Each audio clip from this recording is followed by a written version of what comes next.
यह सर, एक गार्ड भी घायल हो गए हैं सर, क्या कहेंगे? देखिए, इसमें सबसे पहले तो सरकार जो है सम्राट जी की, उस पे उनको एक्शन लेना चाहिए। और जिस तरीके से ये घटना हो रहा है, दिन पर दिन घटना हो रहा है, एक ही घटना नहीं, पूरे बिहार में इस तरीके का घटना चल रहा है। और इस पर प्रशासन जो है पूरे तरीके से चुप्पी साधी हुई है, हाथ पे हाथ रख करके बैठी हुई है। सरकार इनसे चल नहीं रहा है, नहीं चल रहा तो इस्तीफा दे देना चाहिए इनको। तो हम यही कहना चाहेंगे कि जिस तरीके से खान सर के कोचिंग के ऊपर हमला हुआ है, तो किसी के ऊपर भी हमला हो सकता है, या हमारे आवास के ऊपर भी हमला हो सकता है, किसी के भी ऊपर हमला हो सकता है। तो आम जनमानस के साथ क्या व्यवहार होता होगा, और जिस तरीके से जब बड़े लोग ही सुरक्षित नहीं हैं, तो छोटे लोग किस तरीके से सुरक्षित रहेंगे। तो ये देख लीजिए कि इसमें पूरी तरीके से जो एक्शन है सरकार को लेना चाहिए। सर, रोशन आनंद सर को गिरफ्तार किया गया है सर, क्या लगता है वो यादव होने की वजह से उनको गिरफ्तार किया गया है? अब यादव होने की वजह से गिरफ्तार किया गया कि क्या होने की वजह से, जो अपराधी होगा, अपराधी का सबसे पहले जात नहीं होता है। जो अपराधी होता है, जो अपराध करता है, उसका कोई जात नहीं होता है। वो चाहे यादव हो, चाहे किसी भी समाज के हों, अगर वो गलत है तो गलत है।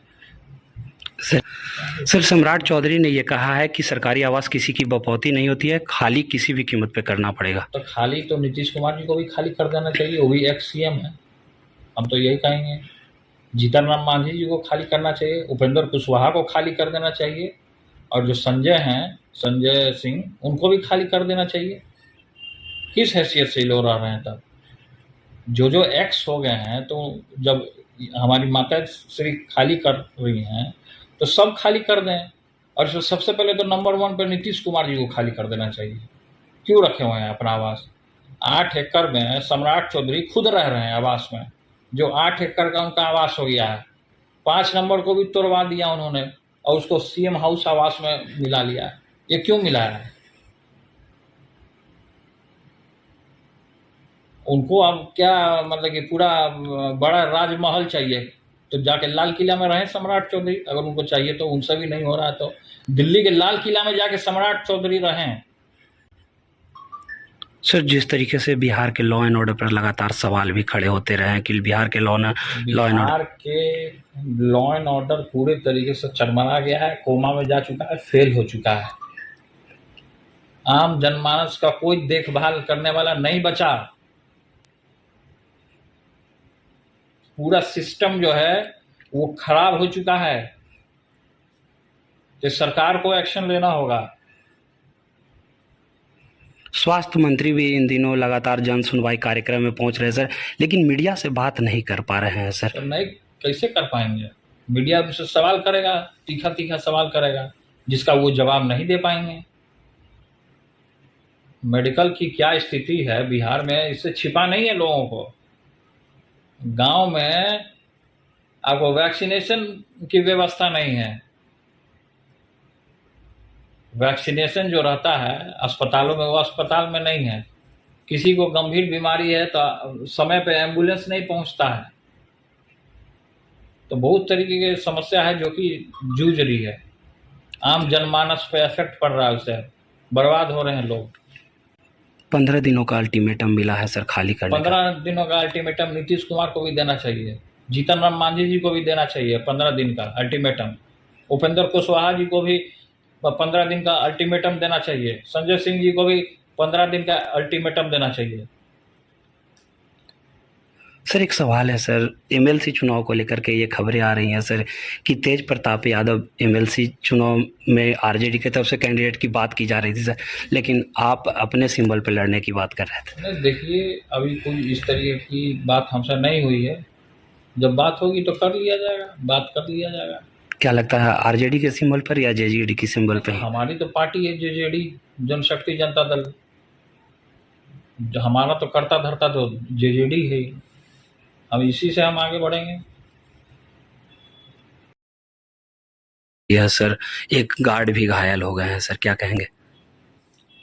देखिए, इसमें सबसे पहले तो सरकार जो है सम्राट जी की, उस पर उनको एक्शन लेना चाहिए। और जिस तरीके से ये घटना हो रहा है, दिन पर दिन घटना हो रहा है, एक ही घटना नहीं, पूरे बिहार में इस तरीके का घटना चल रहा है और इस पर प्रशासन जो है पूरे तरीके से चुप्पी साधी हुई है, हाथ पे हाथ रख करके बैठी हुई है। सरकार इनसे चल नहीं रहा है, नहीं चल रहा तो इस्तीफा दे देना चाहिए इनको। तो हम यही कहना चाहेंगे कि जिस तरीके से खान सर के कोचिंग के ऊपर हमला हुआ है, तो किसी के ऊपर भी हमला हो सकता है, या हमारे आवास के ऊपर भी हमला हो सकता है, किसी के भी ऊपर हमला हो सकता है। तो आम जनमानस के साथ क्या व्यवहार होता होगा, और जिस तरीके से जब बड़े लोग ही सुरक्षित नहीं हैं तो छोटे लोग किस तरीके से सुरक्षित रहेंगे। तो ये देख लीजिए कि इसमें पूरी तरीके से जो एक्शन है सरकार को लेना चाहिए। सर रोशन आनंद सर को गिरफ्तार किया गया है सर, क्या लगता है वो यादव होने की वजह से उनको गिरफ्तार किया गया है? अब यादव होने की वजह से गिरफ्तार किया गया कि क्या होने की वजह से, जो अपराधी होगा, अपराधी का सबसे पहले जात नहीं होता है। जो अपराधी होता है, जो अपराध करता है, उसका कोई जात नहीं होता है। वो चाहे यादव हो, चाहे किसी भी समाज के हों, अगर वो गलत है तो गलत है। सर सम्राट चौधरी ने ये कहा है कि सरकारी आवास किसी की बपौती नहीं होती है, खाली किसी भी कीमत पे करना पड़ेगा। तो खाली तो नीतीश कुमार जी को भी खाली कर देना चाहिए, वो भी एक्स सीएम है। हम तो यही कहेंगे, जीतन राम मांझी जी को खाली करना चाहिए, उपेंद्र कुशवाहा को खाली कर देना चाहिए, और जो संजय हैं, संजय सिंह, उनको भी खाली कर देना चाहिए। किस हैसियत से लोग रह रहे हैं? तब जो एक्स हो गए हैं, तो जब हमारी माता श्री खाली कर रही हैं तो सब खाली कर दें। और सबसे पहले तो नंबर 1 पे नीतीश कुमार जी को खाली कर देना चाहिए। क्यों रखे हुए हैं अपना आवास? 8 एकड़ में सम्राट चौधरी खुद रह रहे हैं आवास में, जो 8 एकड़ का उनका आवास हो गया है। 5 नंबर को भी तोड़वा दिया उन्होंने और उसको सीएम हाउस आवास में मिला लिया है। ये क्यों मिला है? उनको अब क्या मतलब कि पूरा बड़ा राजमहल चाहिए, तो जाके लाल किला में रहें सम्राट चौधरी, अगर उनको चाहिए तो। उनसे भी नहीं हो रहा है तो दिल्ली के लाल किला में जाके सम्राट चौधरी रहें। सर जिस तरीके से बिहार के लॉ एंड ऑर्डर पर लगातार सवाल भी खड़े होते रहे हैं कि बिहार के लॉ एंड ऑर्डर पूरे तरीके से चरमरा गया है, कोमा में जा चुका है, फेल हो चुका है। आम जनमानस का कोई देखभाल करने वाला नहीं बचा। पूरा सिस्टम जो है वो खराब हो चुका है। तो सरकार को एक्शन लेना होगा। स्वास्थ्य मंत्री भी इन दिनों लगातार जन सुनवाई कार्यक्रम में पहुंच रहे हैं सर, लेकिन मीडिया से बात नहीं कर पा रहे हैं सर। तो नहीं, कैसे कर पाएंगे? मीडिया से सवाल करेगा, तीखा तीखा सवाल करेगा, जिसका वो जवाब नहीं दे पाएंगे। मेडिकल की क्या स्थिति है बिहार में, इससे छिपा नहीं है लोगों को। गांव में आपको वैक्सीनेशन की व्यवस्था नहीं है। वैक्सीनेशन जो रहता है अस्पतालों में, वो अस्पताल में नहीं है। किसी को गंभीर बीमारी है तो समय पे एम्बुलेंस नहीं पहुंचता है। तो बहुत तरीके की समस्या है जो कि जूझ रही है। आम जनमानस पे इफेक्ट पड़ रहा है, उससे बर्बाद हो रहे हैं लोग। 15 दिनों का अल्टीमेटम मिला है सर खाली करने 15 दिनों का अल्टीमेटम नीतीश कुमार को भी देना चाहिए, जीतन राम मांझी जी को भी देना चाहिए 15 दिन का अल्टीमेटम, उपेंद्र कुशवाहा जी को भी 15 दिन का अल्टीमेटम देना चाहिए, संजय सिंह जी को भी 15 दिन का अल्टीमेटम देना चाहिए। सर एक सवाल है सर, एमएलसी चुनाव को लेकर के ये खबरें आ रही हैं सर कि तेज प्रताप यादव एमएलसी चुनाव में आरजेडी की तरफ से कैंडिडेट की बात की जा रही थी सर, लेकिन आप अपने सिंबल पर लड़ने की बात कर रहे थे। नहीं, देखिए अभी कोई इस तरीके की बात हमसे नहीं हुई है। जब बात होगी तो कर लिया जाएगा, बात कर लिया जाएगा। क्या लगता है आरजेडी के सिंबल पर या जेजेडी के सिंबल पर? हमारी तो पार्टी है जेजेडी, जनशक्ति जनता दल। हमारा तो करता धरता तो जेजेडी है। अब इसी से हम आगे बढ़ेंगे।